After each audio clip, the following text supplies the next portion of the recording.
আউযু বিল্লাহি মিনাশ শাইতানির রাজিম। আসসালামু আলাইকুম ওয়া রাহমাতুল্লাহি ওয়া বারাকাতুহু। চাঁদ এবং সূর্যের ফজিলত।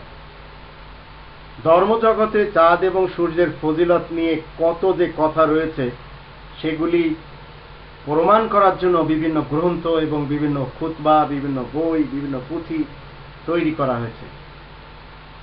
ধর্মজগতে 12 চাঁদের খুতবার ফজিলত, 12 চাঁদের ফজিলতের খুতবা, এই টাইপের অনেক কিছু তৈরি করা হয়েছে।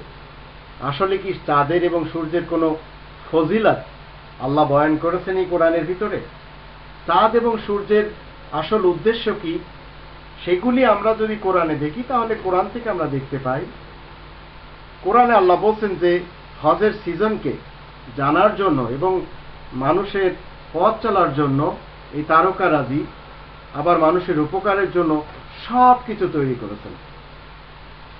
2 নম্বর সূরা আল বাকারার 29 নম্বর আয়াতে আল্লাহ বলছেন যে ওয়াল্লাযী খালাকা লাকুম মা ফিল আরদি জামিয়া, যা কিছু পৃথিবীতে আছে, আকাশ পৃথিবীর সবকিছু মানব উপকারের জন্য। এক কথা আল্লাহ শেষ করে দিয়েছেন। আবার 9 নম্বর সূরা আর তাওবার 36 নম্বর আয়াতে আল্লাহ বলছেন ইন্না ইদ্দাতাশ শুহুরি ইনদাল্লাহি 12 শাহরান ফি কিতাবিল্লাহ ইয়াওমা খালাকাস সামাওয়াতি ওয়াল আরদ।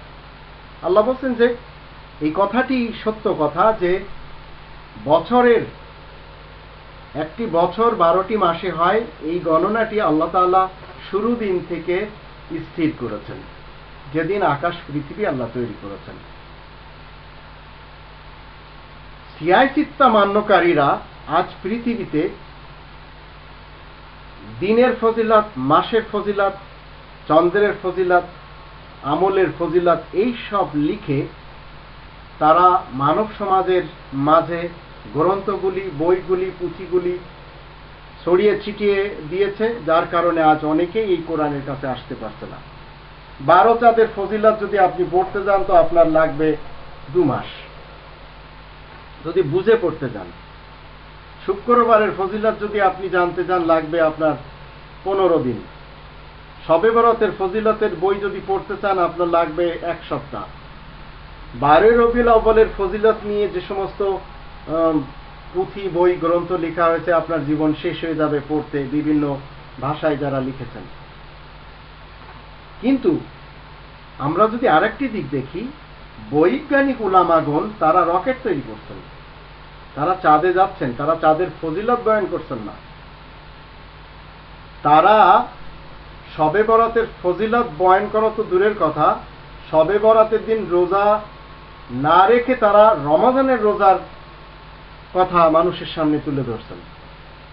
তো আজ অনার্থক যেগুলি অযথা, যা দরকার না, সেইগুলির পিছনে মানুষ পড়ছে।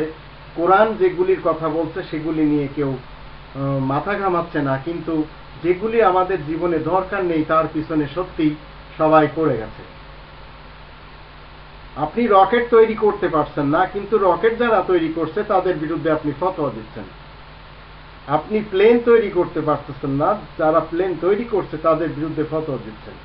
আপনি জাহাজ তৈরি করতে পারছেন না, কিন্তু জাহাজ যারা তৈরি করছে তাদের বিরুদ্ধে ফতোয়া দিচ্ছেন, এবং নিজেদেরকে বলছেন আপনারা বড়ই দিনদার, আপনারা বড়ই জ্ঞানী।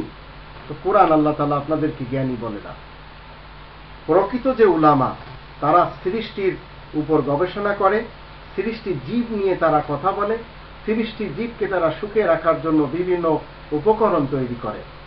কিন্তু যারা এখনো এই ফজিলত নিয়ে বসে আছে, যারা এই ফাজাইলে আমল, ফায়জানে সুন্নাত, ভেস্তে জেওর, কসাসুল আম্বিয়া এই সব নিয়ে যারা পড়ে আছে, আপনি বিশ্বাস করেন ইসলাম অন্তত তাদের কাছে নেই। এরা কেউ ইসলামের মুসলিম না। পৃথিবীর প্রথম দিন হতে 12টি মাসে একটি বছর, এটা আল্লাহ তাআলা বলছেন। এই যে আপনি ফাজাইলে আমল নিয়ে বা ফায়জানে সুন্নত নিয়ে নিজেকে মুসলিম ভাবছেন কেন? হ্যাঁ, আপনি দেখা গেল মুতাজিলাদের একটি অংশ বা বাতিনি ফিরকার একটি অংশ হতে পারেন, সমস্যা নেই। কিন্তু মুসলিম যদি আপনি হতে চান, তাহলে কোরআনের 2 নম্বর সূরা আল বাকারার 285 আয়াতের কলেমা পড়তে হবে এবং কোরআনের গণ্ডির মধ্যে থাকতে হবে। আপনার তাবলীগের গ্রন্থ হতে হবে কোরআন, ফায়জানে সুন্নত কিংবা ফাজাইলে আমল মুসলিম এবং মুমিনদের প্রচারের গ্রন্থ কখনো হয় না। তবে ফিরকা জগতের লোকেরা পড়ে যাচ্ছে, তো তাদের ফজিলত আমাদের বয়ান করতে হবে না, তাদের উদ্দেশ্যগুলি আমাদের জানতে হবে। এখন যদি আপনি বলেন যে ভাত খেলে এই ফজিলত, তো ভাত খাওয়ার ফজিলত আপনাকে বয়ান করতে হবে না, ক্ষুধা নিবারণের জন্য আপনাকে ভাত খেতে হবে।